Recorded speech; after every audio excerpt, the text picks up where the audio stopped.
Okay, well, welcome everybody, and thank you very much for coming to this evening's event as part of the Cambridge Festival of Ideas. I'm Julian Huppert. I run the Intellectual Forum here at Jesus College. And welcome to Jesus College, the oldest bits of which were back in the 1100s when this was a nunnery outside the city of Cambridge. And welcome to West Court in Jesus, which was opened 2 and a bit weeks ago. So you're seeing the very old and the very new all coming together. And the Intellectual Forum is a new venture in the college, trying to get people together to think about many of the big issues of our time, to really take the time to think through them in a multidisciplinary, interdisciplinary way. And we have a whole range of events. Do look us up on Twitter or Facebook or wherever to find out what we're up to. We have the former United Nations Under-Secretary General responsible for humanitarian affairs coming next week. We later have Helen Clark, the former Prime Minister of New Zealand, who ran the United Nations Development Programme. We have a Brazilian filmmaker coming, and we have Peter Frankopan, the author of The Silk Road, coming to give the inaugural Lisa Jardine lecture, and many, many other things. So please do come along and get involved. Today we're going to look at education and social mobility and all the different aspects of that. It's rather more timely, I think, than when we'd initially advertised it, which is all very good, and I'm grateful to those who've managed to get it in the press in time for this event. And we have a wonderful panel here to have that discussion. We'll try to run this in a very interactive style, so I have a few questions that have been sent in by people online and here, and we'll try to come to all the people in the audience, upstairs as well as downstairs, with questions, so we can keep that flowing. And if I can encourage our panel, wonderful as you all are, to do short, sharp, interesting responses rather than long speeches, I'm sure you'll all be delighted to have the opportunity to do that. And I'm pleased to see we have some water coming to enable you to do that as well. But don't take this as an invitation to speak longer than you can manage. But we do have a wonderful panel. It's a great pleasure to have them here, travelling from various distances. On your far left, we have David Laws, who runs the Education Policy Institute and used to be Minister for Schools. Next, we have Ray Snape, who is a local head teacher at the fantastic Spinney School and is also a national lead on education. Over on my left, we then have Anna Vignoles, who's come all the way from Jesus College, where she's a fellow and Professor of Education. And then on my far left, at least, we have Bagshaw from Wonkhe, who also used to be with the Student Union here. So that is our panel for tonight, and I hope you will find some of it very interesting. Now, let's start off with a starter question. Just to get us going, briefly, has education done enough yet to focus on social mobility? David? It's sought to, and it's achieved some good things over the last decade in particular.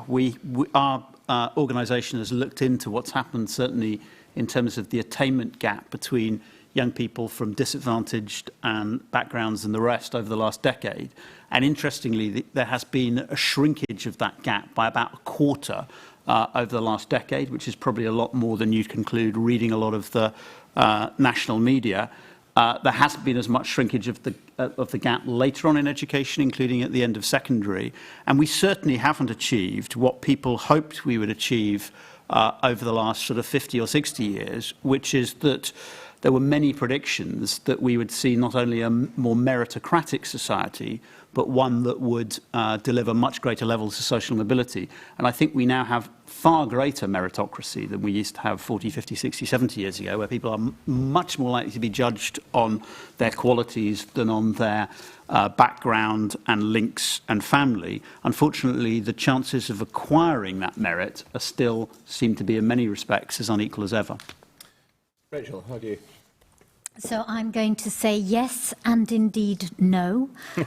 So I think that there are systems and programs within schools that are very effective, that ensure that young people leave schools with a good level of reading, writing and maths. And I think there are fewer children leaving schools without those fundamental skills. But I also recognise what David has said there about the meritocracy. And one of the things I was saying earlier is that I think we do really need to reevaluate the paradigm in our society about how we know we are successful. And I think until we really have ironed that out, where vocational studies, vocational subjects and creative subjects are seen equally as academic subjects, until we reach that point, then I would say That's the no bit. Anna. Thank you. Well, I think it's another no stroke yes. At some level, we've achieved a lot. So we now have the situation that if a student comes from a poor background, say they're eligible for free school meals, 1/4 of them go on to some kind of higher education. I think if you'd said that to your parents, grandparents' generations, they would have been astounded by that. And certainly that suggests a degree of expansion of the education system. But what hasn't happened is it hasn't enabled students from poor backgrounds to catch up with the rich, and hence we can't claim it's improved social mobility dramatically. I'm going to say it depends. It depends how you count. If you want to count the numbers, you can look at it one way. But you can also look at the politics of it. So if we look at higher education participation as an example of this, you could point to a 7% increase in disadvantaged pupils accessing higher education. But at the same period in the same area, it's in England, 47% drop amongst part-time students. And so overall, that's a 15% decline in disadvantaged students. You can pick and choose and represent the bit of positive spin that you want to. And I hope that this is something that we'll come back to, is really the politics of social mobility, which is a particularly knotty area. So the politics of social mobility, I suspect we will come on to that. I would point out that of our panel, the politician is the one who didn't say yes and no, and all the others did. So at least we're trying some changes. Before I take a question from the audience, one that was sent in, what's the point of education anyway? What are we actually trying to do? Anybody want to pick that one up? 30 seconds, what is the point?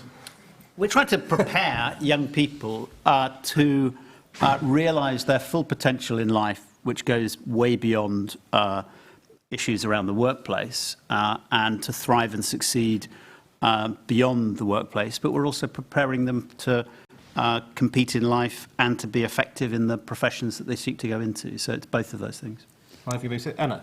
That's not a trivial question, because I think one thing we have done in the last 2 decades is put huge expectation on the education system. I mean, we expect the education system currently to do far more than just expand minds. We expect it to do social work. We expect it to transform people's labour market prospects, even though obviously schools have very little influence and impact on the labour market. So there's an awful lot of expectation that's put on the education system, and I think some of that needs to be ironed out, as you say, to work out what it is we actually want it to do. The purpose of education is to develop the talents within the individual so that they can become fulfilled citizens. And I would agree with that definition. And I think that's actually where we have another problem, which is, at its heart, is about the talents and skills of individuals. But we package it up in these units of education, be they universities delivering products in lumps or schools doing similarly. And so it seems to me that our dependencies on the structures by which education is delivered don't enable us to have a proper conversation about what's education for and how should we best do it. So education is, the system is set up not to achieve what we think the point is that? It might be. But I think we're not having a conversation about what is the best way in order to achieve everyone realising their potential. But we're pursuing education in the way that we've done it in the past. And I think institutions not unlike this one contribute to that sort of perpetuation of the same as we've done it before. And Rachel, you talk about, you have direct experience of actually doing the teaching side. Are we just asking teachers to do too much, or expecting schools to do too much? Is education a silver bullet, or should we just say, don't worry about that bit, do the teaching side? It's very refreshing that Anna raised that point before I did, because I have to say that often what happens within education is that you just take on the next bit of social issue, social problem, that it just keeps expanding until sometimes it takes somebody from outside of the profession to recognise that increasingly we are doing more and more. So yes, we do social work. We're in charge of obesity. That's another one this week, I think. Drugs, we don't obviously encourage that. We do the opposite of that. STEM, STEAM, everything that is about the cradle of society is given to schools to do. And going back to the purpose of education and picking up my friend's point there, is I think we really have to recognise that education is a 360 experience. It's happening here now, it's happening when we walk along the street, and it isn't just the domain of schools to do that. So I think in thinking about the purpose of education, I think it's about what we can all do in society to take that responsibility around fulfilled citizens. Before we take any more comments, are there some questions on this purpose of education piece? If you put your hand up, one of our team will come with a microphone. Is there anybody here who has another view on the purpose of education? So we do have. Are there any other comments while the microphone gets to you? Any other thoughts on those? David, has too much been thrown at schools to do? A lot has been thrown at schools, but I think, in a sense, rightly, because they are often the only institutions that are well set up to tackle some of those problems at source. It is very difficult for governments and other policymakers to influence things that go on in the home environment. It's often quite difficult for other services outside the school to deal with the number of pupils who have issues beyond those really serious ones that get picked up by children's services departments. So they have had to do a lot more, but I think on the whole they do it well, and I'm not sure that in many cases there's an obvious other better way of delivering some of those services. Anna, and then I'll take up person in the audience. Yeah, I think there's an issue there, though. I mean, it's hard for politicians to intervene in families, and it's actually no less hard for schools to intervene in families. And we know from the research evidence that family background, family input, the experience of the child, particularly 0 to 5, is absolutely critical in determining their future education trajectory. And asking schools, particularly at sort of 5 to 11, to try and retrofit some of those problems is really, really quite tricky. And they do it on a resource that is just insufficient as well. If we were serious about schools as the vehicle for social mobility, we'd have to invest an awful lot more in them. Yeah, and I certainly agree, by the way, that what we're failing to do effectively as a country is get the investment in earlier than school. And a lot of the interventions from governments over the last 15 years have spent money on childcare to get people back into work, and not very much has gone into sort of improving child development and quality. We have a very underpaid, underskilled early years workforce. So that would be a sensible area to invest more in. I hope we'll come back to that. If I can take you. Thank you. Yeah. Is this on? Yeah. Okay. I just wanted to ask a potentially irritating follow-up question. If we define the sort of purpose of education as helping individuals to become the best member of society that they can be, how are we defining a good or useful member of society? Okay, who is a good member of society? Hands up if you're... No. Thank you. Are there any other comments on this while I get the panel to respond? If you do have any things, generally just put your hand up. We'll try and get one of our mics to you. Anyone want to respond? What makes a good person a good member of society? Who's volunteering for that one?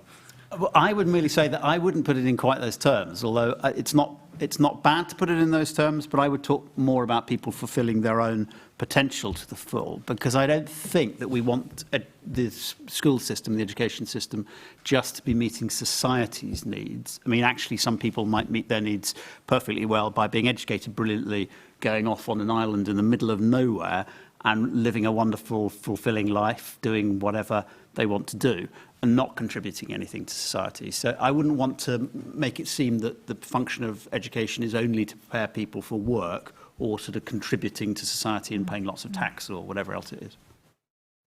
Yes, over there, and then we've got somebody over here, I think. Can I just go back to what the Professor of Education said, which seems to me so important, as I'm sure the panel knows and the audience may not be so familiar. You can already tell in a 3-year-old child by asking questions whether they come from a house where there are books and where they're read to. And there's a correlation between those 3 who have come from such fortunate houses and their success. So should not the role of education come much earlier, much younger? Should we not really concentrate on 2- and 3-year-olds in some sense?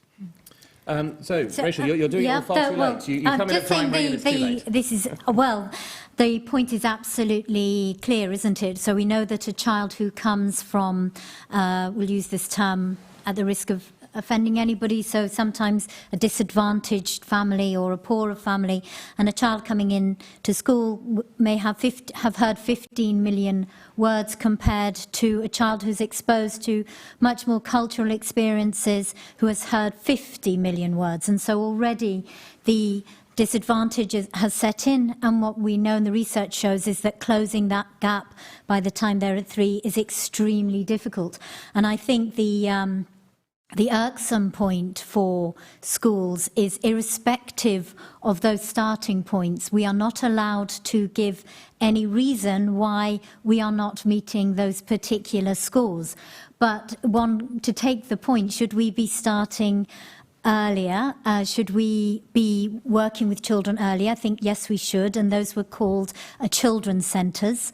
And Sure Start was an amazing example. I'm hoping some of you have heard of Sure Start. Please nod your head with me, that's marvellous. And Sure Start, and if I can just go out on a little bit of an anecdotal limb here, I'm originally from Stoke-on-Trent, and when the Sure Start Centre started working in Stoke-on-Trent, they had a really significant impact because they were just looking at how they could develop young children's oracy and teaching them to be articulate. So there weren't even books that the children were engaging with. It was really just about umbrellas in rooms like this and talking about the colours or splashing in puddles. It was about those experiences. And just to be clear, these were not feckless families these children came from. They were in the pottery industry, and the parents were going out to work on a regular basis, coming in late, and these children just were not having the time with their families. And so you're absolutely right. We need to absolutely invest in our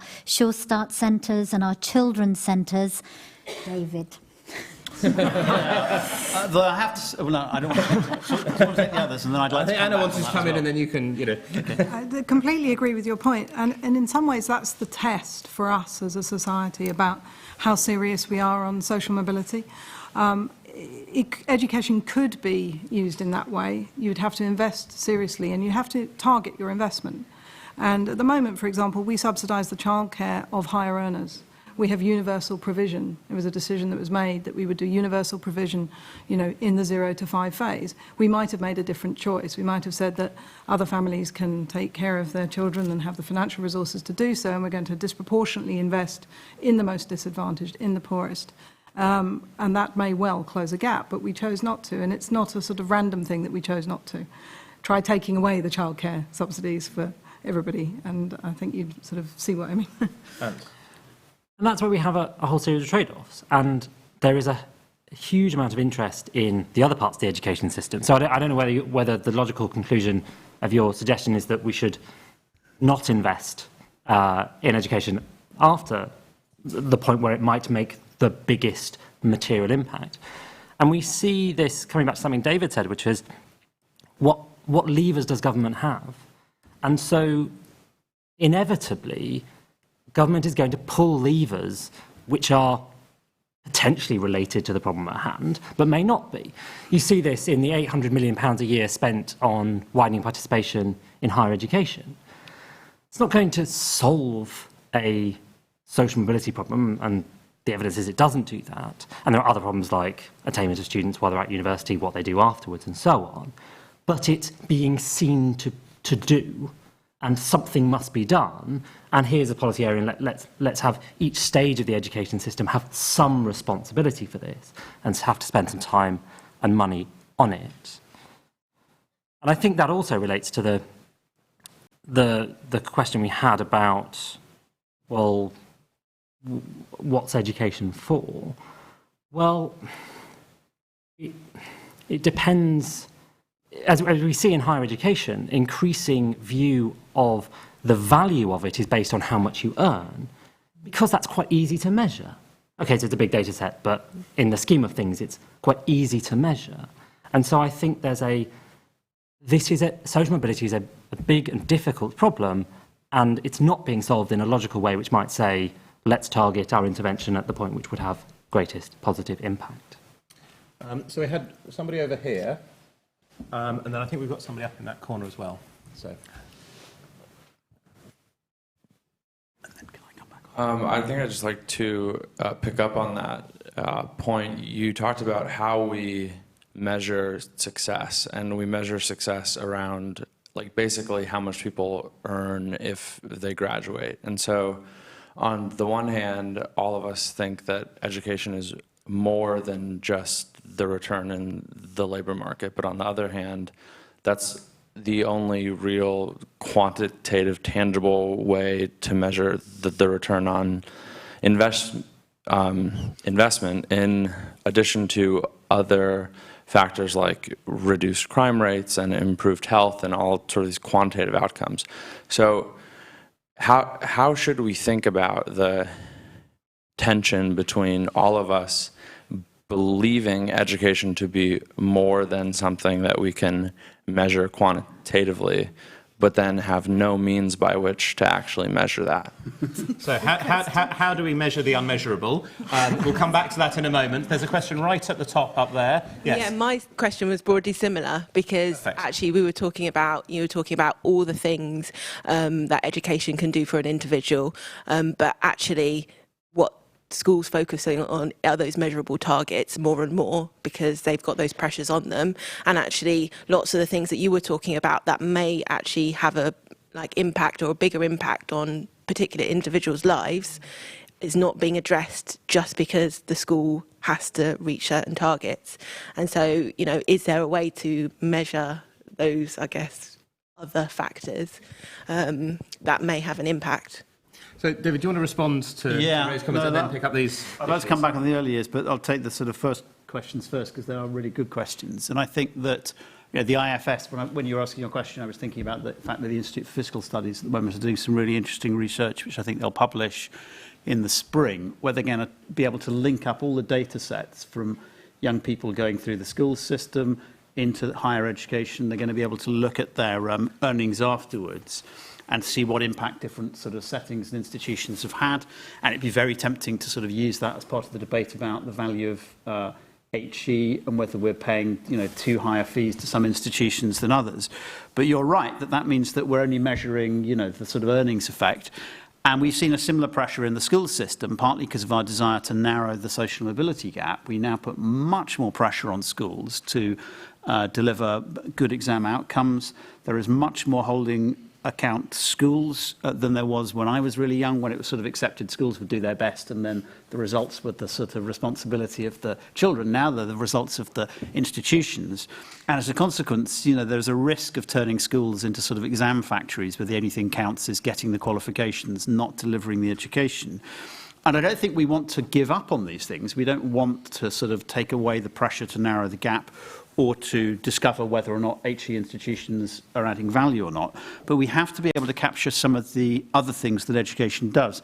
And I think one of the interesting parts of one of the interesting opportunities, for example, at the moment, is that Ofsted, the schools inspectorate, are looking at what value added they can bring to inspections in a world that's very data rich. And a lot of people criticise them for just going into schools and sort of coming up with inspection judgments that are based upon what the data show, which they could have done from an office.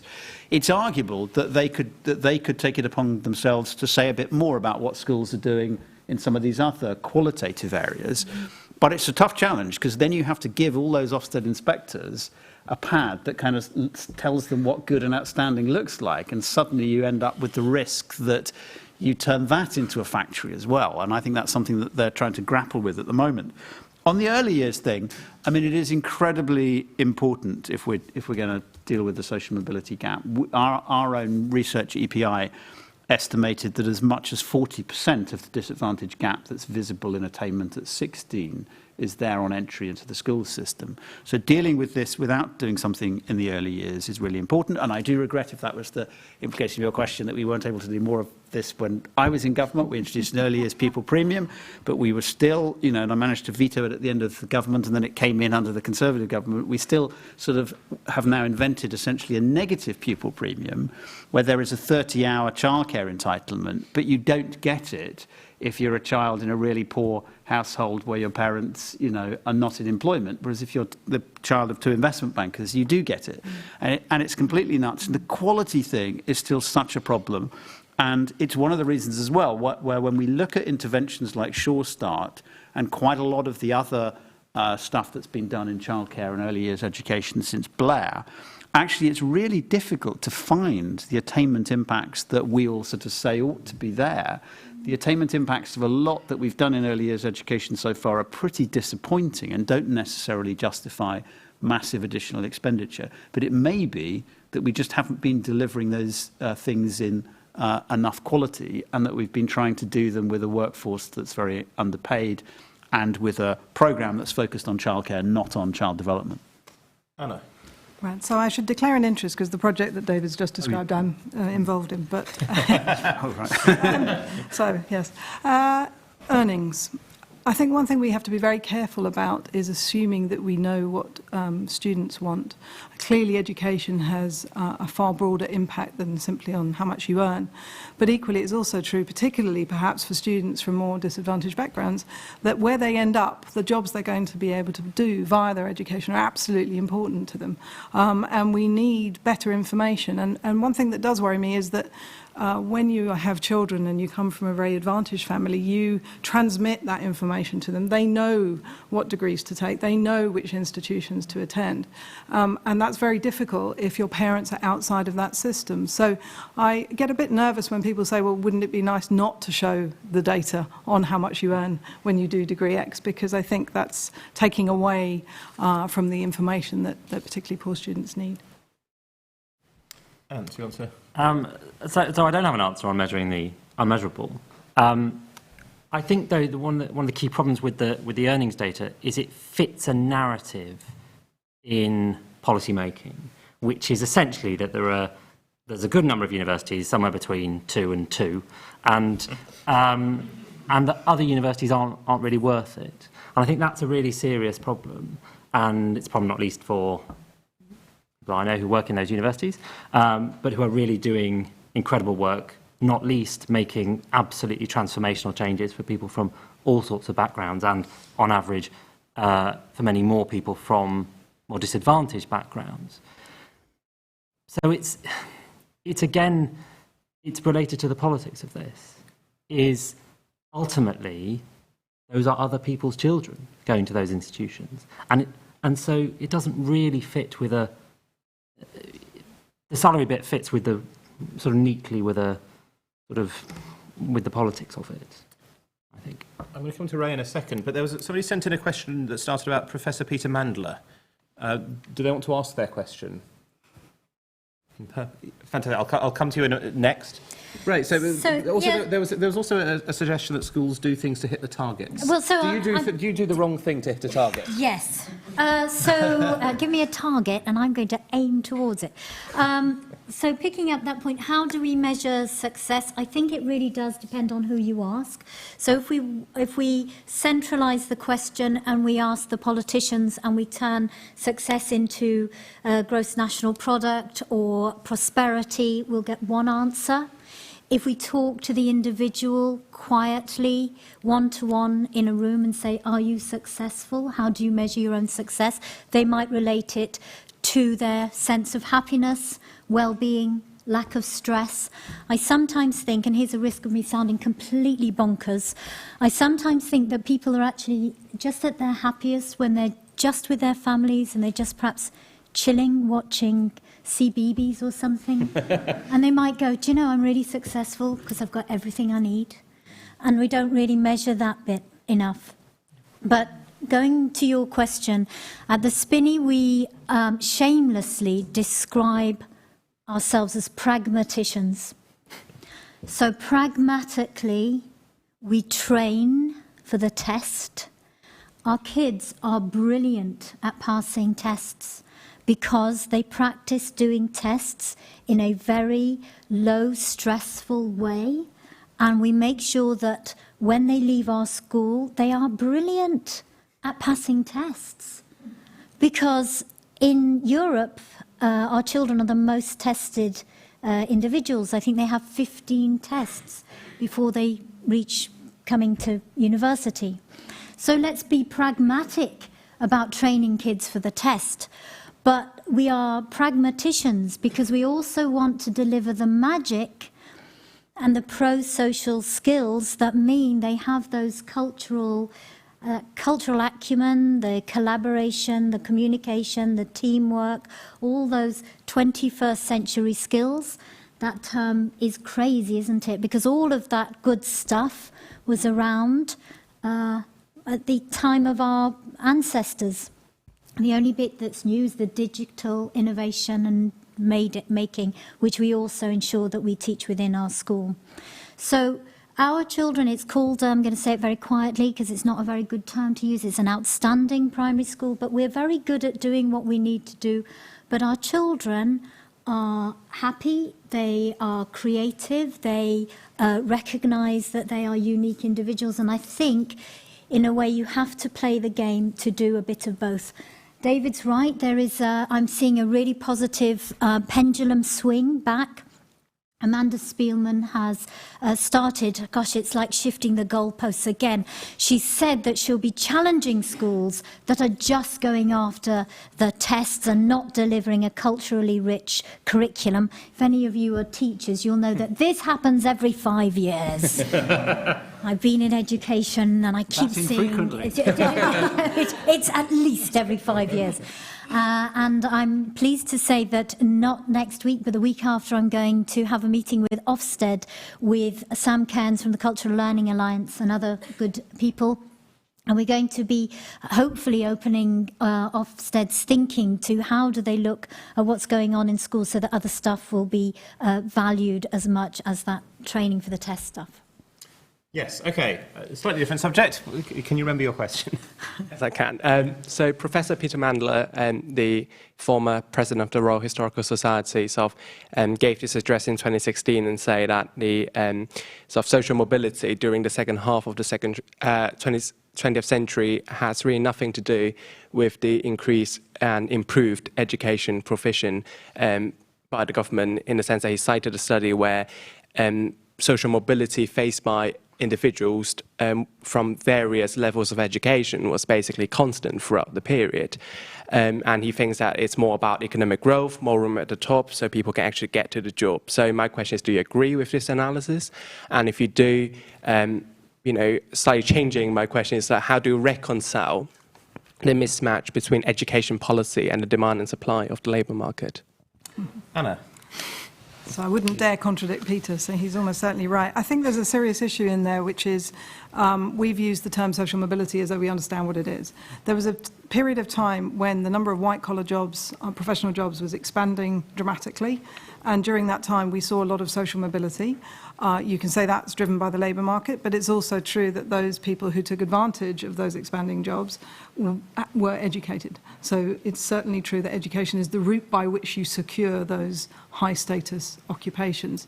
And now, of course, certainly over the last decade, but really over the last 25 years, we're looking at a very different situation, and the number of white-collar jobs has not been expanding at the same rate, and at the same time we've been expanding higher education.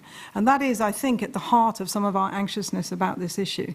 We want, on the one hand, to improve social mobility. We are very concerned about the gap between the rich and the poor, and yet most people, particularly if they're educated, support their children the best they can, with a very clear view that they have to get the very best grades to get the very best job, because we've all become far more insecure. And I think there's a really key point here, which is we need to do far better to equalise the experience of all children, and that means thinking about inequality and earnings policy and tax policy. At the moment, we have such an unequal society that the experience of one 5-year-old and another are just worlds apart, and that is creating a situation which is untenable. And we need to make the experiences of those 5-year-olds far more similar, and you don't fix that in the education system. You partly fix it in the tax system. That's right. And you talked about the politics of this. Do you want to pick this one up? Only as much as say it's very hard to follow that very certainly cogent explanation of the situation. At the risk of just repeating a point I made earlier, it's about the levers you can use and which are acceptable. It's not really acceptable to tax rich people more. I wouldn't be against it, but is that where the votes are? I think it's a really interesting question. If let's imagine the next general election in 6 months' time, or 6 months after that, or is the Labour government, is the Labour Party going to have a manifesto with free tuition? Yes, of course it is. Now, in some ways, that'll be regressive, potential cap numbers and so on. So, some of those policies which look attractive and look like they might encourage social mobility might not. So I think there is a problem there. And equally, they've got to be funded. And I think even a prospective future Labour government might not find itself able, politically, to raise taxes sufficiently to pay for all that. So I think there's a... hopefully I successfully avoided the question, but by talking about the future rather than the past. It's all right, no one noticed. Oh, that's right. Right, Yes. yes, do you want to pick up the politics of this Yes. as well as the economic growth point? Yeah, absolutely. I think it's much easier to whittle around the edges on education policy, to just make minor adjustments every 5 years or whatever, but really the huge difference is, the huge issue is about economic policy, and that's much more challenging because it requires us to face up to some really stark, obvious phenomena about how some people are getting much richer and that the divide is increasing. But if you keep distracting the populace by saying education will sort it, it means that the rest of the economic policy can carry on pretty much unchallenged. David, do you have any thoughts about politics in any of this? Yes, I might do. But before you try to draw me into that, Julian, I was going to sort of come back to this question about the social mobility question. I mean, I agree very much with Anna that trying to analyse what's happening to social mobility when labour market structures are changing a lot makes it quite confusing to do, because you're getting structural change in the labour market and you're trying to sort of read across some social mobility. So there's quite a debate in that. My sense was that it hadn't landed in a particularly conclusive place, but it's certainly an important issue to raise. And then I agree with Anna as well, that, you know, as well as a society that's getting richer and where there is more emphasis on things like improved education for the whole population, we also have some very strong headwinds from the fact that over the last few decades, we've seen a big reversal of the narrowing of the gap on wealth inequality and income inequality. And we also have other features of the lives of quite a lot of young people which have got more chaotic and difficult in other ways, which are not simply superficially income related, and which probably are not conducive to narrowing the gap. On this issue of priorities and labour and so on and so forth, 2 points. I mean, one is that actually putting up headline rates of taxation, particularly on income, is not always necessary to raise quite large amounts of revenue. There are lots of tax reliefs in the system which are often abused, don't achieve what they're originally set out to do, often favour companies and individuals on quite high incomes. You could reverse quite a lot of those original policies and raise quite a lot of money. You could probably do things that would use some of the money more effectively that's going to be spent on some policy changes. I'm not sure that corporation tax going below 20% has as much value as some people think it does. That's going to cost 5 or 6 billion in a few years' time. So reversing some of those measures could raise a lot of money. But we already, as a country, spend more than any other OECD nation, as you saw in the data that was published a few weeks ago, on education. We don't necessarily spend it in the right place. So we're a very high spender on HE, including student contributions, but we're a very atypically low spender on those early years.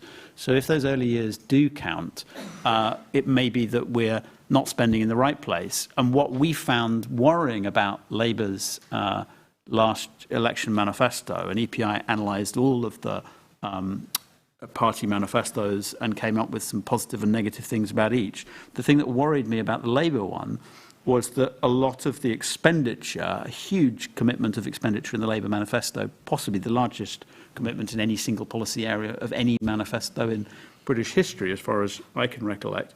But a lot of it was being spent in areas that didn't look like they would tackle this social mobility issue at all, because, of course, by the time you're into the HE system, those gaps have already arisen, and the 50% of young people who don't get in, who are from the poorer backgrounds, are not assisted at all. So that actually leads us very nicely into the next two questions I was going to take.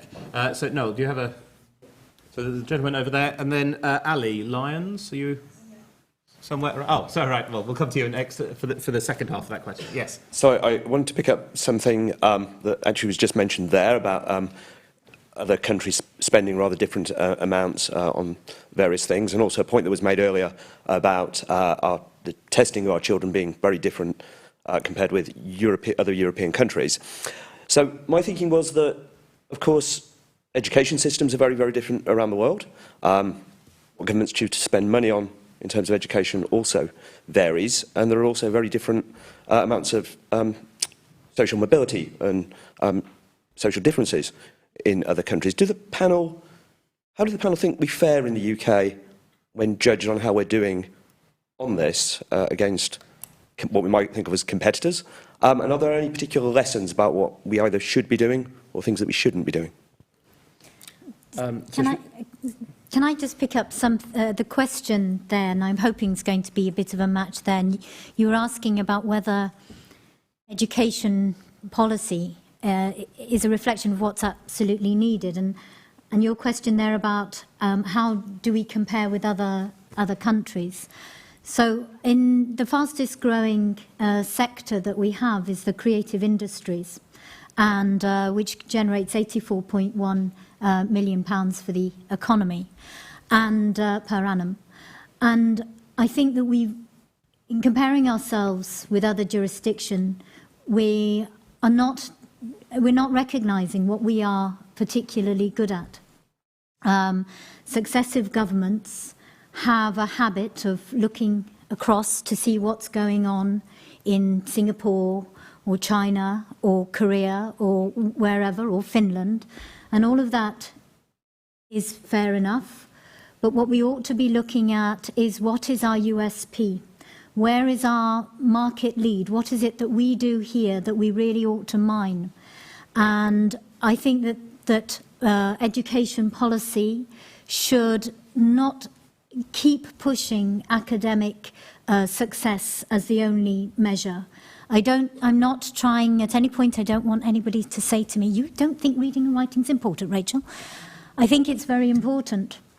But I think we've got to make sure that our education system stops being bothered about what everybody else is doing, and has got to focus on outcomes that are not only going to improve our GDP and our profit margins, etc., but also give kids a quality of life, and those unmeasurables. And I want us to work together. I'd like us to work together to a world where being in Jesus College is equally as important as being in Cambridge Regional College studying hairdressing, because hairdressers are the happiest profession. So we've got to really reframe what we understand about how we measure success and who we're competing against, and should it all be a competition? Should education be a competition? Which takes us nicely to Ali's question. Ali. I was going to say, you may have already answered mine. I was going to raise that, given that I think few people would say that more education is a bad thing, or that disagree with the idea that education opens doors, that it becomes more of an issue of what kind of education, and how can you say at the same time that university is accessible for anyone who wants to go, but also that it is not necessarily the best path for everyone. So, higher education should be for everyone, but it doesn't have to be for everyone. Anna, and then Ant. Okay. Coming back to Noel's point about how do we do, I mean, we do relatively poorly in terms of our social mobility, so we're in the few worst countries, if you like.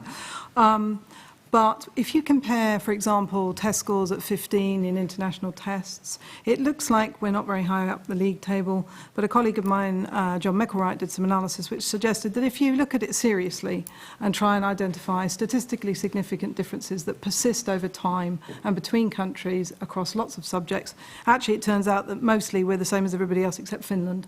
and Finland is Finland. And Finland brings me to the final point, and you might say, why Finland? There's a particular feature of Finland which I think is something that gets ignored, and that is that as a graduate job, being a teacher in Finland is a really, really good job, and there aren't that many other graduate jobs to choose from. Whereas by contrast here we have a high stakes, high accountability school system with an increasing teacher turnover rate. We're having problems retaining teachers. We're having problems now even attracting teachers. We have problems getting the right subjects teachers in the classroom. So I think we should be far more concerned about what our education system looks like in terms of the key resource in it, which is quality of teaching. And if you're ever a Secretary of State, that to me is what you should be focusing on first. And then just a final point, which is where we may disagree a bit. If we're horrible economists and we focus on labour market outcomes from education, we have to be careful because in our data at least, the degrees that systematically ended up with the lowest earnings were those from creative arts. Now, when you go into creative arts, you're not aiming for a high salary, so I completely take that point. But I think in terms of advising future generations of students, happiness probably comes after you have the job. The level of unhappiness amongst unemployed is very high. So it is really important that you do have a set of employability skills that will secure you a future. And so it worries me that we're encouraging students to go into some degrees which don't appear to do much for them in the labour market. There are many areas in which UK higher education performs very well relative to international peers, not least in research. If you think high participation is a good thing, then we're doing well in that. One area where I think we're pursuing a policy where the evidence internationally is poor is the expansion of for-profit providers and challenger institutions. Essentially, more money gets spent on marketing and it's easier for students to get ripped off. Not every new provider does that, but providing incentives which are based on how many people you can get in, how much can you charge them, you're inevitably going to spend even more on marketing than is spent already. And I think that's an area related to Ali's question here, which was one of the problems with alternative providers at the moment, the ones we currently have, is taking in lots of students from disadvantaged backgrounds, not passing very many of them. And so there are seeing, well, NEHE is what you should be achieving, any degree, but not only are the experiences not universally good, but also the graduate outcomes aren't great either. Again, caveat for the web outside, not all providers, but certainly true in some cases. So too many people going through HE, is that the... Can I also start on that question there, because I want to plug some EPI work or EPI-associated work. EPI at the moment is doing some work with a guy called John Jerram at the Institute of Education in London, where we have asked him to look at Key Stage 2 and Key Stage 4, take all the international data and then benchmark how we're doing and translate it into UK equivalent qualifications. And he's done the first report on secondary education that we published in August, I think. He's just finishing the work on Key Stage 2, and he is doing the work on the disadvantage gap to benchmark that internationally. I think the Key Stage 4 and Key Stage 2 stuff shows, as Anna indicated, that England does probably slightly better than often comes across in the media, who predictably focus on the negative stuff. We're actually a average to higher performer in most of the key subject areas. We're definitely under the leading Asian bloc, who tend to outpace us on most things, slightly differently in some subjects than others. And we appear to do pretty well for high ability pupils. So our top ability pupils, 10%, are really competing at world leading levels. As Anna suggested, we then got a pretty long tail. It's not necessarily unique because there are a lot of countries with big gaps, but we certainly have a long tail of low performers, presumably associated with social class and poverty issues. And so if you look at the bottom 10% of performers, they are way down the league table compared with the top ones. But have a look out for those things that are being published in the next couple of months, and also for a lecture that Andrea Schleicher is doing for us on what can we learn from other countries' education systems for England, which he's delivering for us later in November. He is also often asked, clearly, when he produces the PISA results, about what explains the differences between different countries on education outcomes. And obviously everybody is cautious about some of the cultural things that appear to put some of the Asian countries at the top of the league table. And when John Jerram did some research, I think it was in Australia, Anna, a few years ago, he looked at students who'd come in from Asian backgrounds with Asian parents who'd gone into the Australian education system and found that their performance was at Asian standards, even when they'd been educated in Australian schools. So there seemed to be something cultural going on there. But he would also say, this is something that we're trying to look at in EPI, he would also point to some of the teacher quality issues and consistency of sort of teacher pedagogy. And he would imply that some of those other world-leading countries from Asia to the Finlands have done better in developing their teaching workforce over time, which is something that's not been centre stage in the political debate over here. And he'd also talk about sort of aspiration issues, that in a lot of those countries, the structure of their education systems doesn't assume that children from poor backgrounds are going to end up with poor results, and educates them accordingly and sets aspirations accordingly. Now, those are difficult things to measure and quantify in the ways that we, Anna and others, seek to do.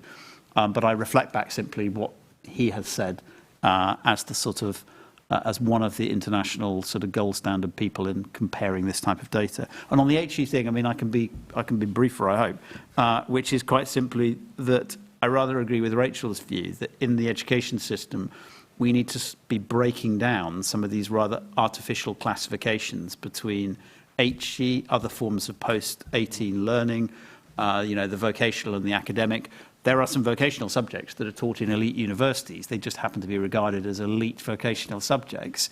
And there are all sorts of sort of distinctions in the way in which we fund post-16 education, really, which seem out of date and which often seem to advantage students, typically from more affluent backgrounds, who go on into those areas and who are funded far more generously than people who go down technical and sort of traditional vocational routes. And there is an opportunity as part of this HE debate that's been prompted by the Labour Party manifesto to have a more thoughtful discussion about how we fund post-18 and post-16 education and how we have a more rational and probably a rather fairer system.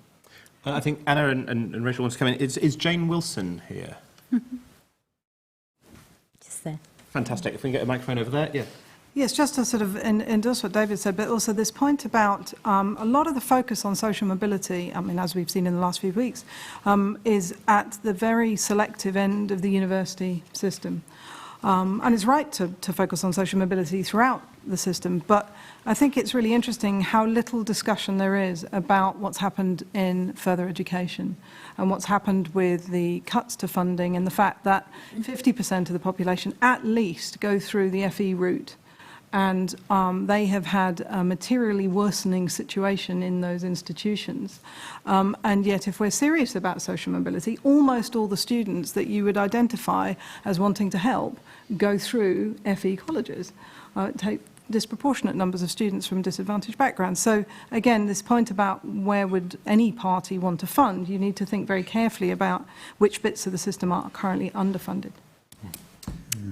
One of the first times that I met David was when he came to a group. I'm a member of the Primary Head Teachers Reference Group at the Department for Education, and I've been on that since 2010. And the first time that I met David was to talk about the pupil premium funding, which when I met you on a subsequent occasion, I did thank him for, because it was a set of money that goes into the income, the general revenue for schools that can be targeted towards closing the gap for children who are on free school meals. And we know that that as an indicator has its problems, but it's the best indicator that we have about children who might already have some disadvantage.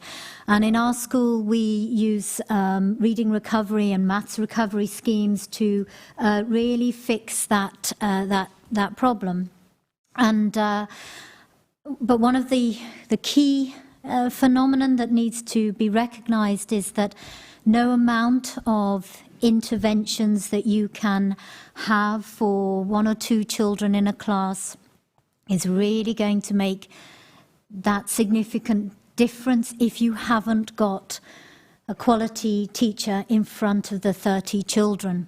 And I think the policy that's coming out at the moment is such a mixture where teaching assistants are being encouraged to become teachers, where it's been seen as a non-graduate profession.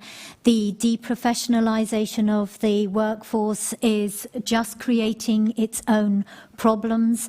1 in 5 teachers leave, having been trained, having had all of that amount of money, will leave within the first 4 or 5 years, having discovered what a tough gig it is, ladies and gentlemen. And you know, we really, as Anna has said, if we are really going to make the difference and we're really going to address social mobility, we want world-class teachers in front of all of our children. So I'll be standing at the door with a little book. If anybody'd like to be a teacher, if you have a degree, we can hook you up. Yeah, great. Right, so we have the recruitment thing as well as the adverts for ETI. Jane, over you. Hello, Jane Wilson.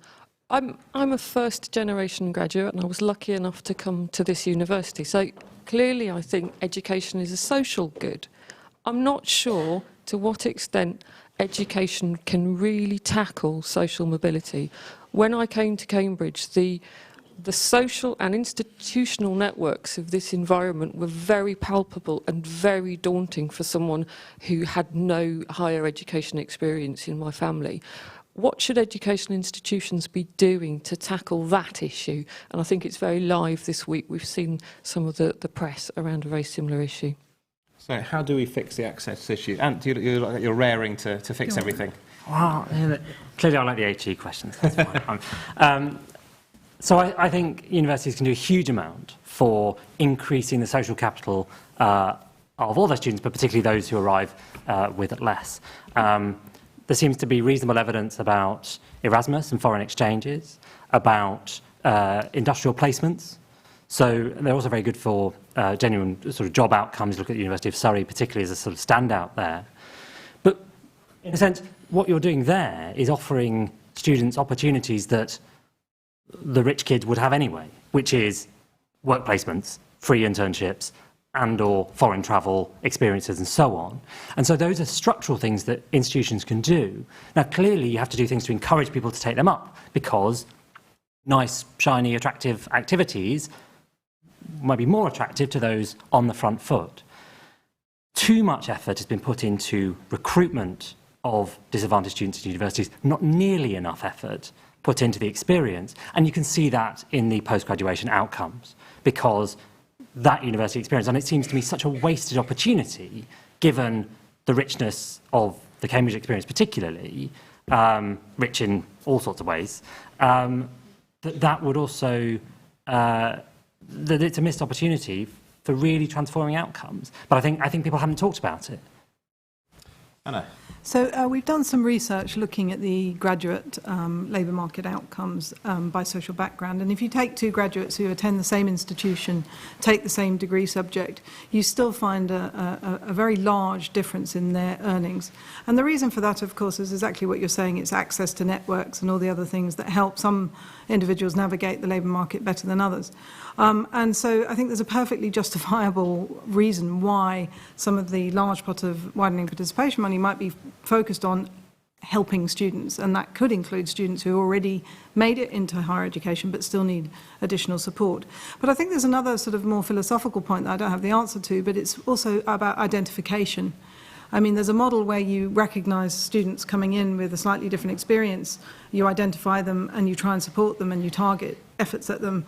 And then there's a world where identifying people in that way is seen as upsetting or insulting. And I don't have the answer for that, but I think it's something universities actually are really struggling to get their heads around as to what they should do to help a student who have already succeeded in getting into the institution. Can I just come back to that? I don't think that's a difficult question. I think it is about identification and putting in. You can do it in a nice way. I don't think you need to, have a flag, a literal flag. But I think you should have there should be ways, subtle and appropriate ways, of everyone knowing, everyone who needs to know, knowing and being able to provide that. And I think that there is absolutely a responsibility on universities to do that. I love this expression, the richness of the Cambridge experience. I think that's just beautiful, because that's absolutely something I feel. I think it's awesome being here. I'm from Stoke, remember. But I think on a serious point, I talked earlier about pupil premium money being used for interventions on reading and writing. But what we also know, and John Dunford's work on this shows that children who have rich cultural experiences, that cultural capital, that is the stuff that also makes the difference. And schools are encouraged to use their pupil premium money and their money to give children experiences so that they can feel, and I'm going to do a little bit of a plug here, this is a cultural educational partnership. The Department for the DFE and the Arts Council in 2015 stood together on the Barbican, both of them talking the same message, which is about we need to open up cultural experiences for all children. So there was an invitation to start cultural education partnerships. So we started one, didn't we, Jane? We did. And this is fantastic, because this is the City Council, the County Council, the Junction, the Fitzwilliam Museum, where this story starts from. People like ARM are going to get on board with this. They don't know yet, but they will. AstraZeneca. We really, and this is a model that can be for everyone. You remember I said earlier that education is a 360 experience. And there is this saying, this saying, it says it takes a village to raise a child, so it takes a city to raise a good citizen. Those individual talents within and the citizenship without. And so the cultural educational partnerships, these 50 that are starting, is about really trying to join up the dots. Anybody who knows me, and if you don't, we can be friends. I have no limit on the number of friends I like to have, but I always like to have bits of Lego, because Legos are this great little metaphor about how we just need to connect in order to see the full picture.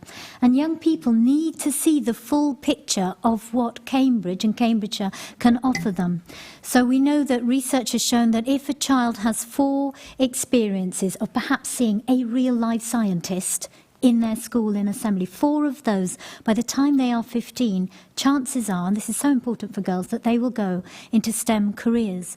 So what I really think we ought to be doing is really co-constructing our curricula. Too often, curriculum, national curriculum, school curriculum, we don't really make a proper link to how education is all of us. We're all involved, and we can all get involved as volunteers in our schools, or even suggest activities that would really enhance the cultural experiences for our children. So just join my list. Come join us. David, there's free Lego on its way to free Lego. And you too can be a teacher. Come on, it's great fun. Just briefly, I agree very much that it's not just trying to equalise attainment outcomes that matters. It's ensuring that people with levels of attainment to access some of the top universities get in there.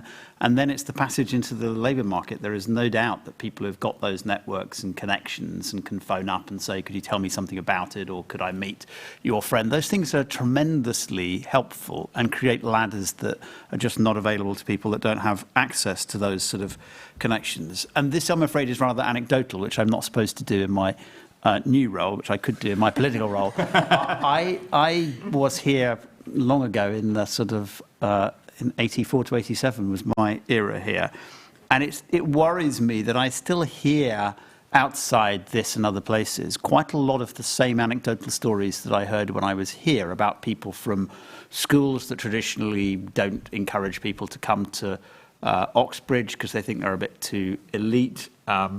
Students who are put off because they think it's not the right place for them. And I think there are things that we can do to nudge more people with the right qualifications and potential to come to university such as this. And actually, one of the things that was done in government, which I claim no credit for at all because it was one of our advisors and people in the business department, was actually to go out and write to students from disadvantaged backgrounds who'd got, I think it was good GCSE grades, and write to them after those GCSEs to say, do you realise that actually with these results you could be applying to a university such as one of the following? And they looked at the result of this. They actually modelled this, and then they had a control group and saw whether it had any effect. Of course, it cost virtually nothing because all it was a letter.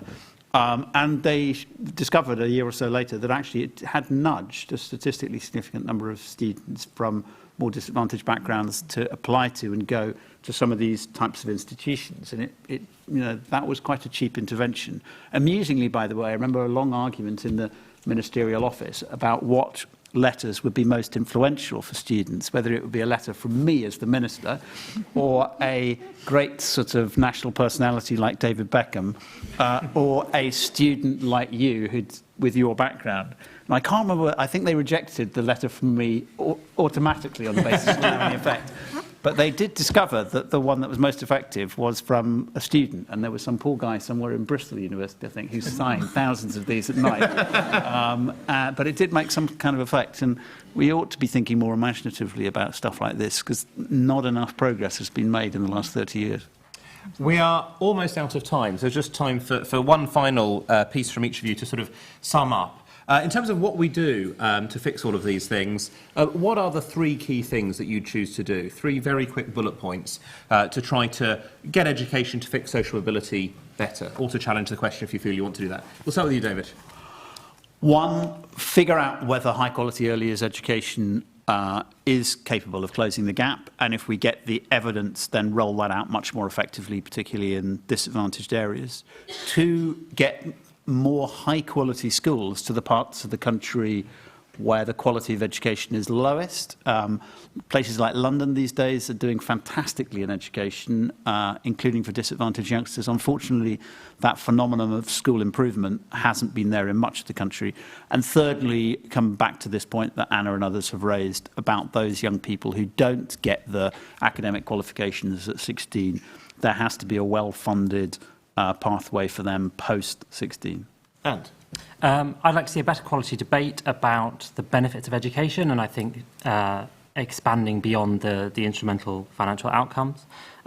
Teachers and teacher status, I think, is vitally important, and there's a lot of rhetoric about it, but not enough delivery. And I also think there's a really serious problem that we need to be honest about, which is related, I think, to David's point about nudging people to come to particular institutions, is those institutions need to be better and more attractive, and that also means showing representative mentors. So one thing that we haven't touched about, which we should have done, is number of black academics, very, very low. If you don't see a black academic, it's harder to imagine aspiring to that as a profession and doing well academically. That's a very small bit of a much longer debate, but I hope it's useful. Rachel. So I think we've done a lot of talking about education, lots of talking about policy.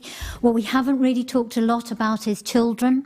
And so one of the things that I do in my school, and I just encourage everybody to do as much of this as possible, is making sure that the pupil's voice, the child's voice, is heard in the conversation. So lovely, a young person over here, and I will be asking you, what is the purpose of education? Either now or later. Do you have a view on that? I don't want to put you on the spot, but I've been, so you can think about it. Because I think, just honestly, we do spend a lot of time having these high-level policy discussions, and we lose sight of who's at the heart of all of this. So more about about it being schools, education is a young person's place. So focusing on that. Encouraging schools as learning communities, the co-construction of the narrative and the purpose of education. It's a 360 experience. Everybody can get involved in that. My last thing I'm going to continue doing, if anybody follows me on Twitter, I'm at Ray Snape, #OptimisticEd. I think we have to be optimistic about education. It is genuinely, find me, #BestJobInTheWorld. We've got to encourage people to come into this brilliant, beautiful, noble profession, the like of which no 2 days are the same. As I say, I'll be standing over there for a list of names, but that's what I'm going to keep doing. Thank you. And finally, from the home team, Anna. So am I worried that we overlap a lot? No, I'm not. I think the problems are actually sort of quite obvious at this stage. But what I would say is I'd like every Secretary of State for Education to know that however much you want to pull the levers of schools, actually what makes a difference above all is a child's early environment and family environment. And we need to remember that whenever we introduce a new policy, because unless we recognise that, we're not going to solve some of these problems. Yes, we need to invest in early years, and we do need better evidence on if we do proper investment, targeted investment at high levels, will it make a difference? And then finally, this issue around teachers. Teaching quality is absolutely core, but I think we have to recognise it's wrapped up with the accountability system. And I was interested in David's comment that we don't talk about teaching quality. We do, but we express it as targets and sanctions when schools are underperforming, and that's sort of how we discuss quality. And we need to recognise that unless we have a cadre of highly professional teachers who really want to be in schools, we're not going to get anywhere. So that has to be number one. Well, thank you. I'm afraid that's all we've got time for, but thank you very much for joining us. I hope you'll be able to come to many of the other events. Do follow us, look at the website, Twitter, Facebook, whatever it might be. But thank you very much. I hope it's been interesting, and I hope you'll agree with me that our panel have been fascinating and entertaining. So thank you very much. Well done, everybody.